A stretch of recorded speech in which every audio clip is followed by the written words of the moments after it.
अस्सलाम वालेकुम दोस्तों, रूस शाम में हथियार पहुंचा चुका है और इसके बाद रूसी सदर ने शाम के सदर बशारुल असद को फ़ोन कर दिया है। अब पिक्चर साफ होती जा रही है कि महाज क्या खुलने जा रहा है।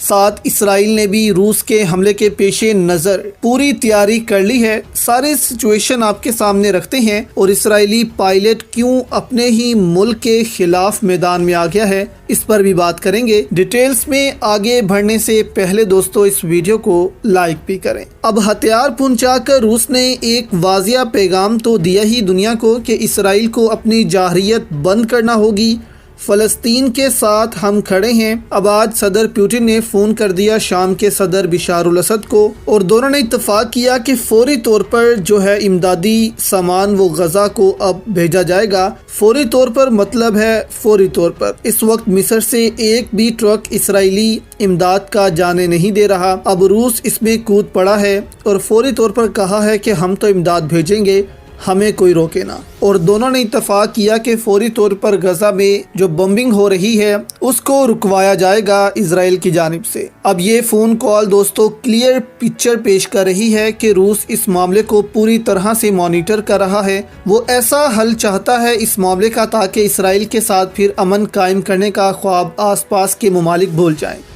अगर फ़लस्तीन को एक आज़ाद रियासत बना दिया जाता है तो आए रोज़ कुछ न कुछ झड़पें रहेंगी, लेकिन अमन कायम कुछ अरसे तक ना रहे। उसके बाद चीन और रूस अरब खित्ते पर अपना इन्फ्लुएंस जमा लें और फिर G20 का जो कॉरिडोर बनाने का ख्वाब है वो हमेशा के लिए ख़त्म कर दिया जाएगा। अब रूस तो तैयारी कर रहा है लेकिन इसराइल खामोश नहीं है। इसराइल ने भी अपने हथियार गोलान हाइट्स पर भेज दिए हैं। अब सुबह आपको बताया था कि गोलान हाइट्स शाम का इलाका था जो कि अब इसराइल के पास चला गया है। इस इलाके की बहुत अहमियत है। इस इलाके के इसराइल के पास होने से इनकी जंग में बरतरी वाज़िया हो जाती है। अब ये जो वीडियो में आप वेपन्स देख रहे हैं ये सारे वेपन्स इसराइल ने गोलान हाइट्स में पहुंचाना शुरू कर दिए हैं ताकि अगर शाम की तरफ से एक मुकम्मल जंग शुरू की जाती है तो शामी फोर्सेस को इसराइल इन पहाड़ियों पर कब्जा नहीं करने देगा। सुबह हमने आपको बताया था कि रूस की पहली नज़र इन पहाड़ियों पर है कि अब इन पहाड़ियों पर कब्जा करके इसराइल को प्रेशर में लाना है। अब इसराइल को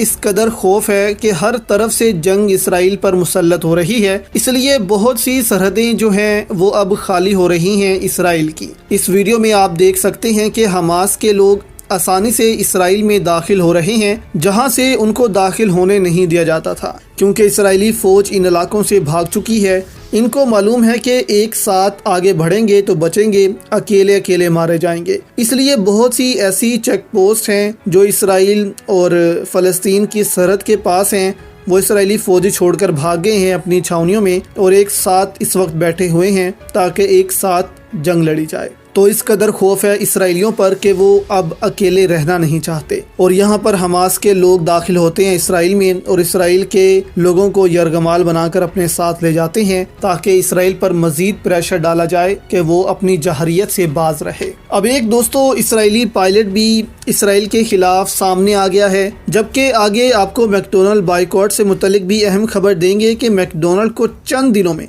कितने का नुकसान हो चुका है। अब नॉर्वे में इसराइल का साबिक पायलट रैली में आ गया। वो अपने साथ फ़लस्तीनी माँ और बच्चे की तस्वीर लेकर आया था और इसने भी बाइकॉट इसराइल का नारा लगाया। अब इस पायलट को भी दोस्तों मालूम है कि हमें भी इसराइल ने इस्तेमाल किया मजलूम फ़लस्तीनियों पर हमले के लिए, इसलिए ये आज इस रैली में आया फ़लस्तीनियों के ही सपोर्ट में और अपने ही मुल्क इसराइल के खिलाफ बातें करता रहा कि इसराइल ने ये खाना जंगी की, इसराइल ने ऐसे फ़लस्तीनियों को मारा।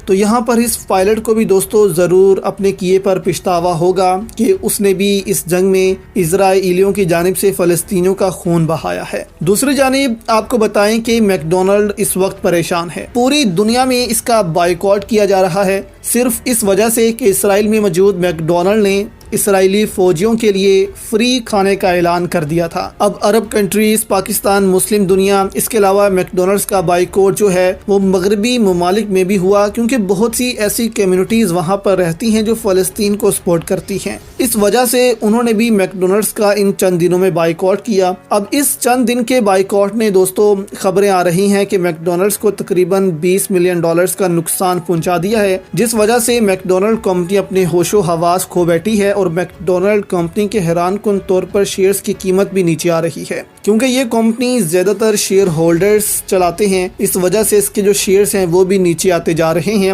اور ان شیئر ہولڈرز کا بھی اب پریشر ہے اس کمپنی پر کہ اسرائیل کے میکڈونلڈز کو بند کیا جائے، وہاں پر میکڈونلڈ کی جو شاخ ہے اس کو ہی ختم کر دیا جائے، ان سے وہ لائسنس ہی لے لیا جائے تاکہ وہاں پر میکڈونلڈ کام ہی نہ کرے۔ تو اس وقت اس قسم کا بائیکاٹ وہاں پر جاری ہے۔ آپ اس پر دوستو کیا کہیں گے؟ ہمیں نیچے اپنی رائے کا اظہار ضرور کیجیے گا۔